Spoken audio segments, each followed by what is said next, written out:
Guys, hello everyone. How are you all? Hope you all are fine. So I am starting today my first YouTube video. So please do subscribe my channel and like my video if you really find it helpful. So I am starting this topic today for grade 11 student, and this is meant for grade 11 CBSE students. Okay, and I am taking this topic from microeconomics book, right? And I am going to discuss about one of the type of market. That means you will find market chapter there, and I am going to discuss something about perfect competitive market. So let us look after the definition, what this definition says. It is a market structure, right? Definitely, if it is a market structure, then only we can call it as a market. And what happens in this market structure? There will be large number of buyers and sellers. That means you can see huge number of buyers, and you will see huge number of sellers, right? Now what they are doing, they are buying and they are selling. What they are buying and selling? Homogeneous product. That means the product which is very similar, and this product will be sold at single price. That means the product will also be similar, and the price at which it will be sold in the market will also be same, right? Now let us know something about the feature of this market. What is the feature of this market? The first feature of this market, say, a homogeneous product. Now I want to explain this homogeneous product, which we have seen in definition also, that a homogeneous product, similar product, but to what extent they are similar. Let us just give a quick look so that you can understand what actually is sold in the perfect competition market. Let us take an example. Now see, I have taken a kind of an product which is called Tide. I think you are very much familiar about this product, right? So I have taken same product here. See, this is also Tide and this is also Tide. But what is the difference in the picture? You can see the difference which we can see is this is a small pouch and this is a big pouch.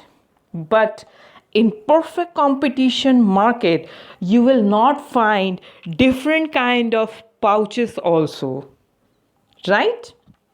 You can see the small pouches and big pouches in normal market, but in perfect competition you will not able to see this. Okay, why? Because they sell a product which is very much similar. They cannot sell a product with a small pouch and big pouch also. Like Mr. A is selling a small pouch, Mr. B is selling a big pouch. Their pouch will also be similar. Like if someone is selling 1 kg pouch, the other will also be selling the 1 kg pouch only. You will not find different number, like you cannot find different quantity in different shop. They are very much similar in quantity also. Okay. Now see another example. Here again I have taken an example of Tide. Here we can see the orange packet, here we can see the green packet. But in perfect competition, if you will see the orange one, you will see orange in every shop. If you will see the green one, you can see the green one in every shop, right? So here homogeneous product very clearly means that in case of perfect competition, they will be very perfectly similar. You will not find varieties also.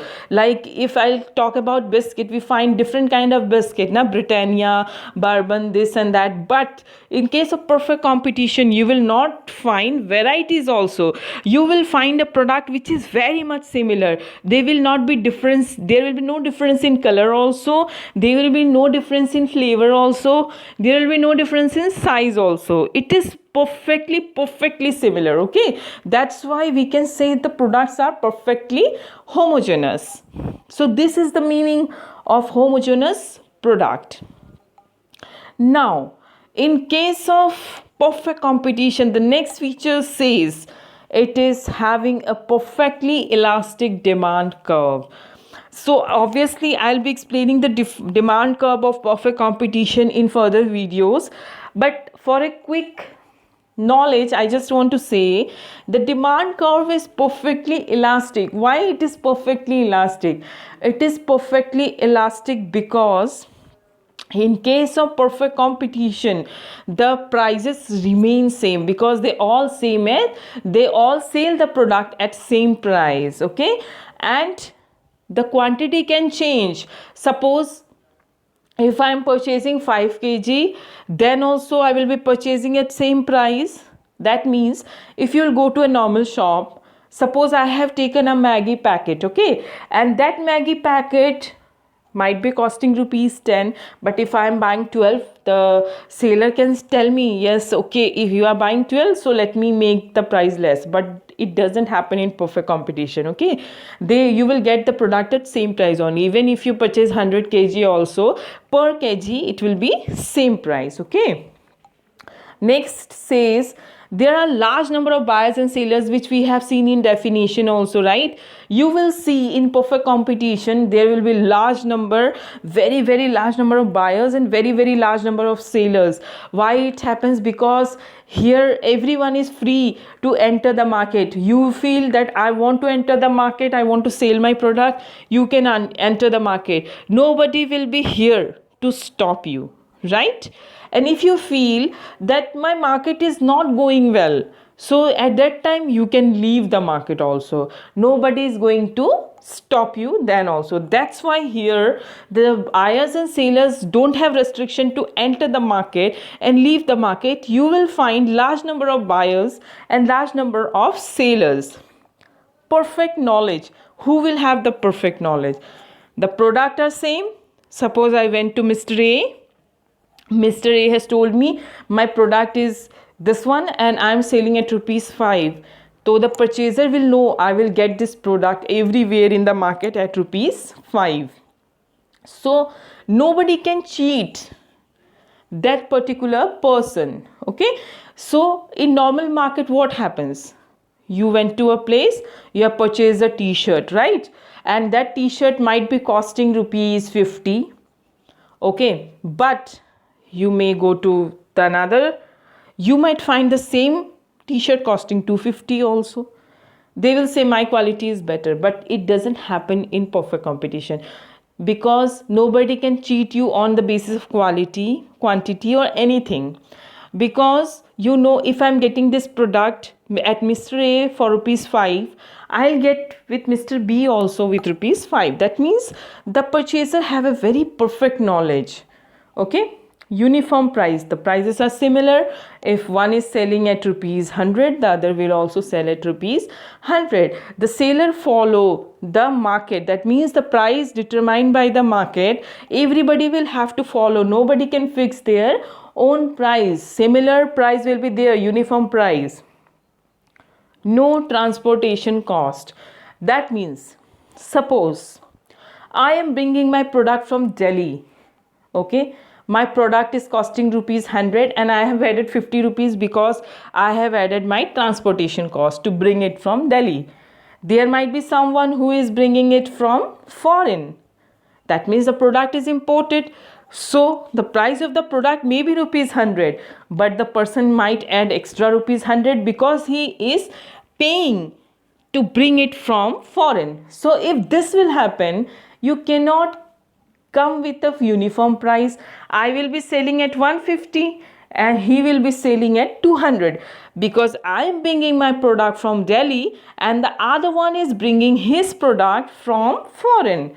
So to make the prices similar, the transportation cost is avoided. That means the transportation cost cannot be added in perfect competitive market. Okay, perfect movability of factors of production.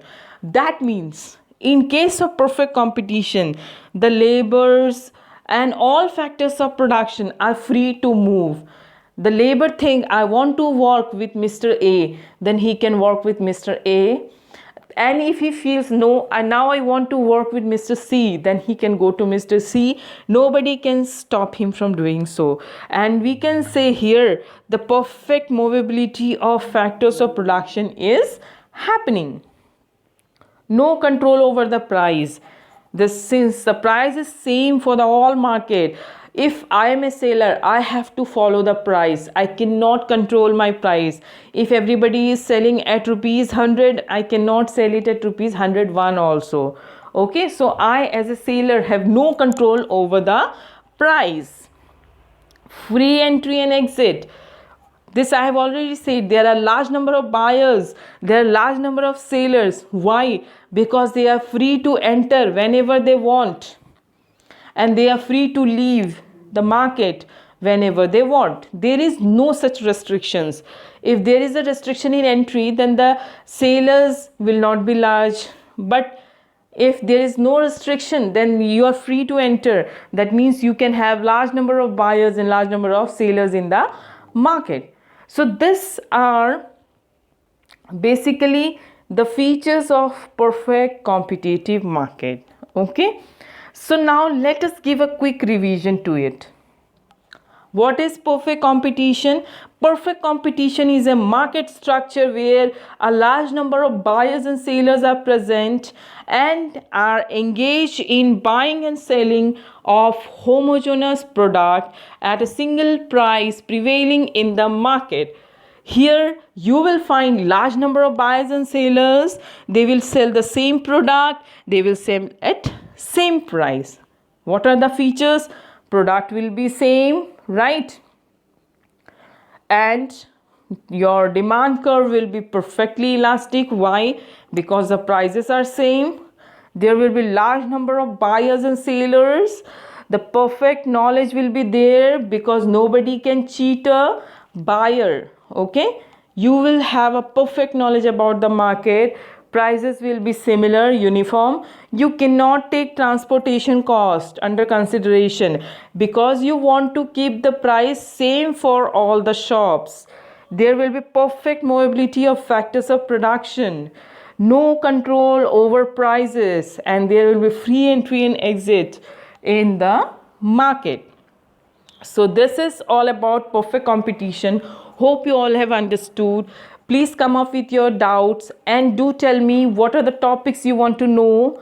Okay, thank you so much.